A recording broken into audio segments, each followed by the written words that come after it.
Bonjour, nous sommes avec Sébastien Lucas de la société Oxalide. Bonjour Sébastien. Bonjour. Nous sommes au salon Solutions Linux Open Source 2010. Donc la société Oxalide est spécialisée dans l'hébergement Et l'infogérance. et l'infogérance, mais nous allons parler plus particulièrement de ce qu'on appelle l'intégration continue. Est-ce que tu pourrais nous en dire un peu plus ? Alors, l'intégration continue est une méthodologie de développement qui vient du génie logiciel et qui a pour objectif de faire en sorte que la version que l'on est actuellement en train de développer n'est pas en régression. Donc l'objectif est de faire en sorte qu'en permanence, même si c'est un applicatif qui est en plein développement, eh bien la version en développement n'est pas en régression, c'est-à-dire qu'il n'y a pas de fonctionnalités qui ont été perdues suite à l'ajout ou à la modification du code existant. Voilà.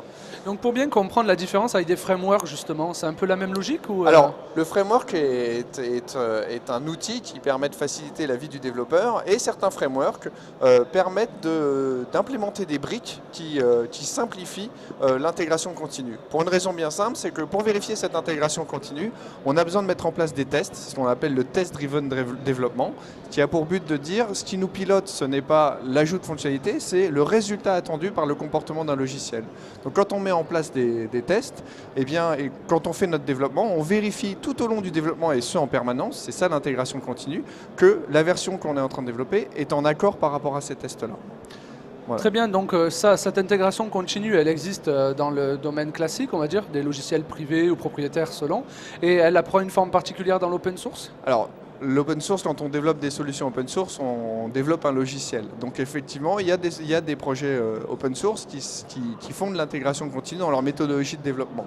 Mais il y a aussi des outils open source qui aident à faire de l'intégration continue, qui sont là à côté.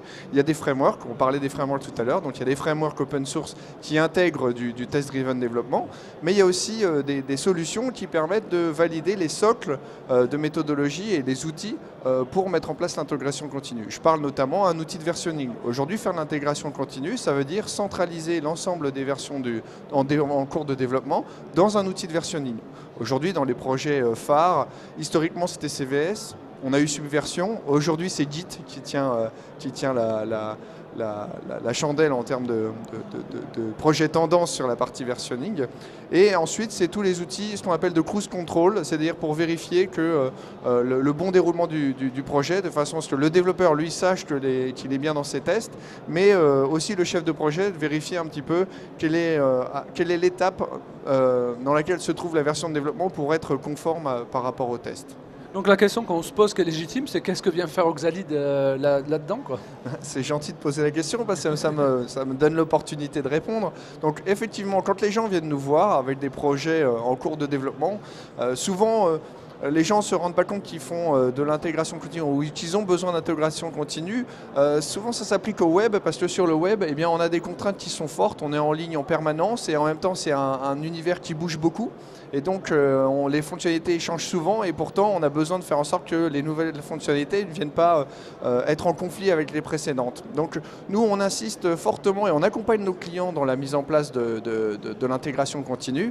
Sur la partie test, on les aiguille vers des solutions qui existent, mais on facilite aussi la mise en place d'outils de versionning, donc comme Subversion ou Git, et on leur met en place une infrastructure qui facilite celle-ci. Parce qu'un des prérequis pour l'intégration continue aussi, c'est l'automatisation du déploiement. Aujourd'hui, l'automatisation du déploiement, on s'appuie sur des outils comme Capistrano, par exemple, qui est un outil fait en Ruby, est un des prérequis qui permet à tout moment de se dire, voilà, ma version en développement, elle est prête, elle peut passer en production, et bien il faut que le délai pour passer en production soit excessivement court, et c'est le type d'outil qu'on utilise. Voilà.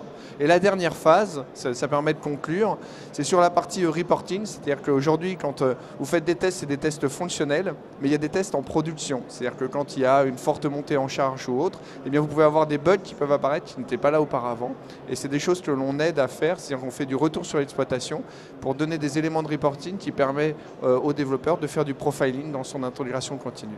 Voilà. Très bien, c'était complet, merci beaucoup d'avoir accepté cette interview et nous nous retrouvons bientôt sur Intelligent TV. Au revoir.